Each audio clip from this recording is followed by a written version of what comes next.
আকাশবাণী শিলচর আঞ্চলিক সংবাদ পড়ছি পঞ্চতপা চৌধুরী।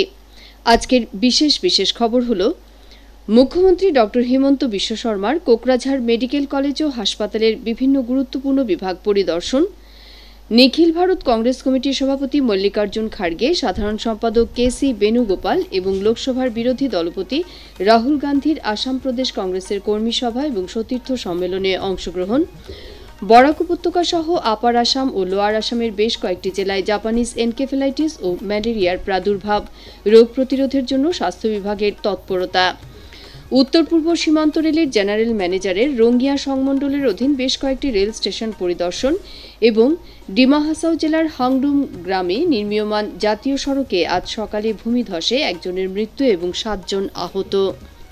এবারে বিস্তারিত খবর। মুখ্যমন্ত্রী ডক্টর হিমন্ত বিশ্ব শর্মা আজ কোকরাঝাড় মেডিকেল কলেজ ও হাসপাতালের বিভিন্ন গুরুত্বপূর্ণ বিভাগ পরিদর্শন করেন।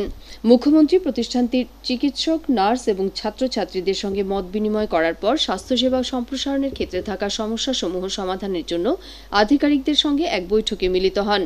মুখ্যমন্ত্রীর পরিদর্শনকালে মন্ত্রী উখরাও গৌড়া ব্রহ্ম, সাংসদ রণগৌড়া নার্জারি ছাড়াও বেশ কয়েকজন শীর্ষ আধিকারিক উপস্থিত ছিলেন।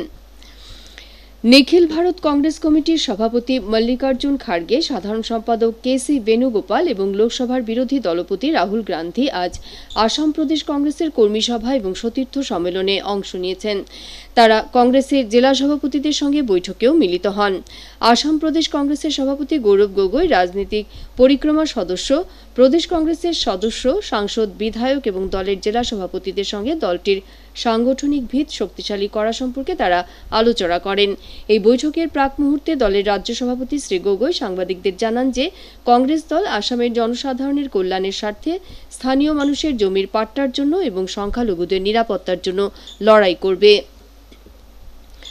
রাজ্যের বেশ কয়েকটি জেলায় জাপানিজ এনকেফেলাইটিস রোগের প্রাদুর্ভাব বৃদ্ধি পাওয়ার পরিপ্রেক্ষিতে স্বাস্থ্য বিভাগ কার্যকর ব্যবস্থা গ্রহণ করেছে। বিভাগের তথ্য অনুসারে এই রোগে আক্রান্ত হয়ে রাজ্যে এ পর্যন্ত 26 জন লোকের মৃত্যু হয়েছে। বরাক উপত্যকার মোট 250 জন লোক সহ আপার আসাম ও লোয়ার আসামের বেশ কয়েকটি জেলার লোক এই রোগে আক্রান্ত হয়েছেন বলে সরকারি সূত্রে জানানো হয়েছে। স্বাস্থ্য বিভাগ ঔষধযুক্ত মশারি বিতরণ করা সহ প্রতিষেধক স্প্রে করা, ধোঁয়া দেওয়া এবং সচেতনতা কার্যসূচি অব্যাহত রেখেছে। এই রোগের প্রাদুর্ভাব বৃদ্ধি পাওয়ার প্রতি লক্ষ্য রেখে জনসাধারণকে সাবধানতামূলক ব্যবস্থা গ্রহণ করার জন্য জেলাগুলির স্বাস্থ্য বিভাগ আহ্বান জানিয়েছে। সরকার সংসদের বর্ষাকালীন অধিবেশনের আগে আগামী রবিবার এক সর্বদলীয় বৈঠক আহ্বান করেছে। বৈঠকে সরকার সংসদের উভয় সভার কাজকর্ম সুষ্ঠুভাবে পরিচালনা করার জন্য সব রাজনৈতিক দলের সহযোগিতা কামনা করবে। সংসদের বর্ষাকালীন অধিবেশন আগামী 21শে জুলাই আরম্ভ হবে এবং আগামী 21শে আগস্ট শেষ হবে। এই অধিবেশনের সময়কালে বেশ কয়েকটি গুরুত্বপূর্ণ বিল নিয়ে সভায় আলোচনা করা হবে। জাতীয় শিক্ষানীতির সঙ্গে সঙ্গতি রেখে কেন্দ্রীয় মাধ্যমিক শিক্ষা পর্ষদ সিবিএসই সব বিদ্যালয়ে প্রাথমিক পর্যায়ে মাতৃভাষা বাধ্যতামূলক করার জন্য নির্দেশনা জারি করেছে। এ সম্পর্কে সিবিএসইর পঞ্জীয়ক ডক্টর প্রজ্ঞা এম সিং সব বিদ্যালয় প্রধানদের একটি পত্র প্রেরণ করেছেন। পত্রে উল্লেখ করা তথ্য অনুযায়ী আনুষ্ঠানিক শিক্ষা আরম্ভ হওয়ার সময় ছাত্রছাত্রীদের ঘরোয়া ভাষা, মাতৃভাষা বা অন্যান্য আঞ্চলিক ভাষা শিক্ষার মাধ্যম হিসেবে বাধ্যতামূলক করা হয়েছে। শিক্ষার্থীরা বিদ্যালয় পর্যায়ে প্রথম শিক্ষা যাতে মাতৃভাষায় গ্রহণ করতে পারে তার প্রতি লক্ষ্য রেখে কেন্দ্রীয় সরকার জাতীয় শিক্ষানীতির মাধ্যমে গৃহীত সিদ্ধান্ত রূপায়ণের জন্য সিবিএসই এই বিজ্ঞপ্তি জারি করেছে। সিবিএসইর নতুন নির্দেশনা অনুযায়ী মাতৃভাষা মাধ্যম হিসেবে গড়ে তোলার প্রক্রিয়া সম্পূর্ণ করার জন্য সব বিদ্যালয়ে গরমের বন্ধ খোলার পর একটি সমিতি গঠন করতে হবে। এছাড়া প্রতি মাসের 5 তারিখের মধ্যে অগ্রগতির খতিয়ান দাখিল করতে হবে বলেও নির্দেশনায় উল্লেখ করা হয়েছে। আকাশবাণী শিলচর কেন্দ্রের আঞ্চলিক সংবাদ এখন থেকে আমাদের ইউটিউব চ্যানেল এআইআর নিউজ শিলচরের মাধ্যমেও শোনা যাচ্ছে। এছাড়া আমাদের Facebook page all India radio news Silchar এবং এক্স হ্যান্ডেল @AIRnews_শিলচরের মাধ্যমেও এই সংবাদ শোনা যাবে। খবর প্রচারিত হচ্ছে আকাশবাণী শিলচর কেন্দ্র থেকে। উত্তর পূর্ব সীমান্ত রেলের জেনারেল ম্যানেজার চেতন কুমার শ্রীবাস্তব গতকাল রঙ্গিয়া সংমণ্ডলের অধীন বাইহাটা, চাংসারি, কেন্ডুকোনা, আগিয়াঠুরি ও রঙ্গিয়া স্টেশন পরিদর্শন করে রেলের পরিকাঠামো নিয়ে পর্যালোচনা করেছেন। তিনি রেল স্টেশনগুলির যাত্রীদের সুযোগ সুবিধা, রেল চলাচলের সুরক্ষা ব্যবস্থা ও সিগন্যালিং পরিকাঠামোর খোঁজ নেন। শ্রীবাস্তব বাইহাটার নতুন গতিশক্তি কার্গো টার্মিনালের উন্নয়ন কাজের অগ্রগতিরও খোঁজ নেন। এই টার্মিনালে 3 ধরনের নির্দিষ্ট সামগ্রীর জন্য পৃথক রেল লাইন, 2টি মালবাহী রেলগাড়ির প্ল্যাটফর্ম ও মালবাহী ট্রাক থেকে সামগ্রী তোলা ও নামানোর জন্য বিশেষ র্যাম্পের ব্যবস্থা করা হয়েছে। বাইহাটা কার্গো টার্মিনাল কার্যক্ষম হয়ে উঠলে এর থেকে প্রতি মাসে 25টি মালবাহী রেলগাড়ির থেকে সামগ্রী তোলা ও নামানো যাবে। এদিকে গতকাল রঙ্গিয়া স্টেশন পরিদর্শনকালে অঞ্চলটির বেশ কিছু যাত্রী সংগঠনের প্রতিনিধি চেতন শ্রীবাস্তবের সঙ্গে দেখা করার অনুমতি দেওয়া হয়নি বলে অভিযোগ করেছে। ডিমা হাসাও জেলার মাহুর পুলিশ থানার অধীন হাংগ্রুম গ্রামে নির্মীয়মান জাতীয় সড়কে আজ সকালে ভূমিধসের ফলে একজনের মৃত্যু হয়েছে এবং 7 জন আহত হয়েছেন। আমাদের সংবাদদাতা জানিয়েছেন যে গতকাল রাতে অত্যধিক বৃষ্টির ফলে 2 লেনের জাতীয় সড়ক নির্মাণ কাজে যুক্ত শ্রমিক একজনের মৃত্যু হয়েছে এবং 7 জন শ্রমিক আহত হয়েছেন। এর মধ্যে 2 জনের অবস্থা আশঙ্কাজনক থাকায় তাদেরকে হাফলং সিভিল হাসপাতালে ভর্তি করা হয়েছে।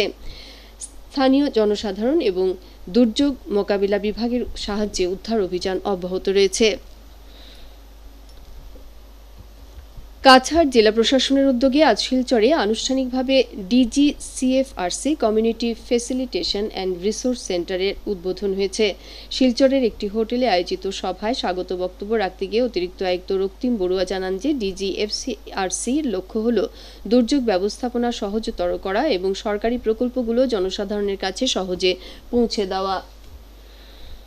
ভারতীয় বিমান বাহিনীতে অগ্নিবীর বায়ু ও মেডিকেল অ্যাসিস্ট্যান্ট পদে যোগ দিতে অনলাইন দরখাস্ত আহ্বান করা হয়েছে।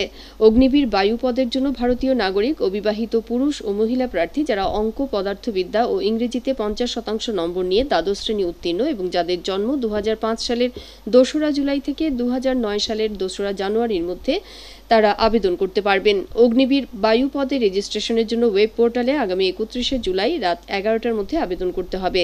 এদিকে মেডিকেল অ্যাসিস্ট্যান্ট পদে ডিপ্লোমা বা ফার্মাসিতে স্নাতক অবিবাহিত পুরুষ প্রার্থীর জন্ম 2002 সালের 2রা জুলাই থেকে 2007 সালের 2রা জুলাইয়ের মধ্যে এবং বিবাহিত প্রার্থীদের 2002 সালের 2রা জুলাই থেকে 2005 সালের 2রা জুলাইয়ের মধ্যে হতে হবে।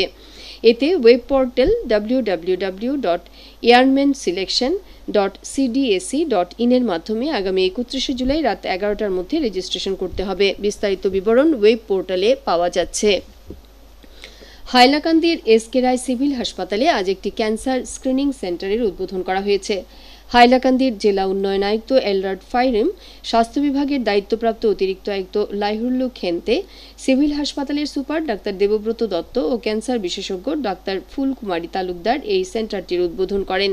অত্যাধুনিক সুবিধা সম্পন্ন এই সেন্টারটি খোলার ফলে জেলার ক্যান্সার রোগীদের শনাক্ত করে প্রাথমিক চিকিৎসা সম্ভব হবে বলে উপস্থিত অতিথিরা জানান। তারা আরও জানান যে হাইলাকান্দিতে ক্যান্সার রোগী শনাক্ত হলে তাদের চিকিৎসা আয়ুষ্মান ভারত কার্ডের মাধ্যমে শিলচরের টাটা ট্রাস্টের ক্যান্সার সেন্টারে বিনামূল্যে করা যাবে। জেলা উন্নয়ন আয়ুক্ত এলরাড ফাইরেম আমাদের সংবাদদাতাকে জানান, आज फॉर्मली हमारा डिस्ट्रिक्ट हॉस्पिटल हाईलाकंदी में आज कैंसर स्क्रीनिंग सेंटर आज खुला हुआ है। ये हम लोग असम केयर सेंट्रल इंस्टीट्यूट और टाटा ट्रस्ट को मैं बहुत बहुत धन्यवाद जनाता हूँ। ये अच्छा काम किया है बहुत। अभी पब्लिक को फैसिलिटी मिलेगा। आगे में सिलचर जाता रहा, गुवाहाटी जाता रहा, अभी ये सब आराम से ये फैसिलिटी मिलेगा। सुन रहा है डॉक्टर लोग भी फील्ड में जा रहे हैं और उनके एक प्रोग्राम बना रहे हैं उनको साथ में, और विलेज में गांव में जाके अवेयरनेस कैंपेन अच्छा तरह से करेगा जितना, और पंचायत को भी हम डायरेक्शन देगा। इसमें अवेयरनेस कैंपेन ये लोग ट्रस्ट का साथ लेके हम लोग चलेगा। গৌহাটি ক্রীড়া সংস্থার উদ্যোগে রাজ্যের 19 বছর অনূর্ধ্ব একটি 17 জনের ফুটবল দল এই মাসের শেষের দিকে স্পেনে যাবে। এই দলটি স্পেনের মার্ভেলো ফুটবল ক্লাবে 14 দিনের প্রশিক্ষণ গ্রহণ করবে। এই দলটিতে 70তম বর্দলি ট্রফি ফুটবল প্রতিযোগিতায় ভালো প্রদর্শন করা বেশ কয়েকজন খেলোয়াড়কে অন্তর্ভুক্ত করা হয়েছে। লক্ষ্মীপুর জেলা ক্রীড়া সংস্থা আয়োজিত দীনেশ প্রসাদ গোয়ালা স্মৃতি প্রাইজ মানি নকআউট ফুটবল প্রতিযোগিতার আজকের খেলায় এভারেস্ট ক্লাব সি 4-2 গোলে সনবাড়ি এফসি দলকে পরাজিত করেছে। পয়লাপুল খেলার মাঠে আয়োজিত প্রতিযোগিতার আগামীকালের খেলায় ইউথ ব্লুমিং ক্লাব চিকুর এফসি দলের মুখোমুখি হবে। শেষ করার আগে বিশেষ খবর আবার পড়ছি। মুখ্যমন্ত্রী ডক্টর হিমন্ত বিশ্ব শর্মার কোকরাঝাড় মেডিকেল কলেজ ও হাসপাতালের বিভিন্ন গুরুত্বপূর্ণ বিভাগ পরিদর্শন। নিখিল ভারত কংগ্রেস কমিটির সভাপতি মল্লিকার্জুন খাড়গে, সাধারণ সম্পাদক কে.সি. বেণুগোপাল এবং লোকসভার বিরোধী দলপতি রাহুল গান্ধীর আসাম প্রদেশ কংগ্রেসের কর্মী সভা এবং সতীর্থ সম্মেলনে অংশগ্রহণ। বরাক উপত্যকা সহ আপার আসাম ও লোয়ার আসামের বেশ কয়েকটি জেলায় জাপানিজ এনকেফেলাইটিস ও ম্যালেরিয়ার প্রাদুর্ভাব, রোগ প্রতিরোধের জন্য স্বাস্থ্য বিভাগের তৎপরতা। উত্তর পূর্ব সীমান্ত রেলের জেনারেল ম্যানেজারের রঙ্গিয়া সংমণ্ডলের অধীন বেশ কয়েকটি রেল স্টেশন পরিদর্শন এবং ডিমা হাসাও জেলার হাগরুম গ্রামে নির্মীয়মান জাতীয় সড়কে আজ সকালে ভূমিধসে একজনের মৃত্যু এবং 7 জন আহত। আঞ্চলিক সংবাদ শেষ হল। পরবর্তী সংবাদ আগামীকাল সকাল 7:35 মিনিটে।